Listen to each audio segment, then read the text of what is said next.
మీరు యంగ్స్టర్సా? అయితే రీల్ మీకోసం. మీరు ఒక 50 నుంచి 60 వేలకు సంపాదిస్తున్నారు, కానీ అది ఎలా యూజ్ చేసుకోవాలో తెలియడం లేదా?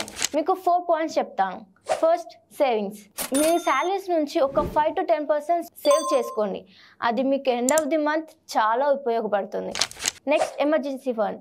ఆఫీస్కి వెళ్తున్నారు బైక్ ఆర్ మెట్రోలో, మీకు జస్ట్ ఒక చిన్న ఫ్రాక్చర్ అయ్యింది.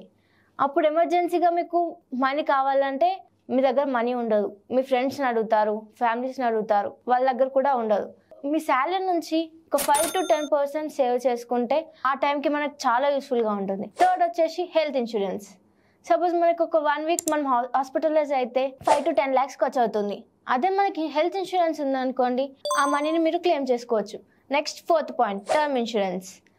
మీ పైన మీ పేరెంట్స్ అండ్ మీ ఫ్యామిలీ ఆధారపడి ఉంటుంది. ఇఫ్ ఇన్ కేస్ మీకు ఏమైనా జరిగితే అప్పుడు టర్మ్ ఇన్సూరెన్స్ అనేది మీకు ఫైనాన్షియల్గా హెల్ప్ చేస్తుంది. ఇలాంటి ఫైనాన్షియల్ వీడియోస్ కావాలంటే follow happy coin and share the video.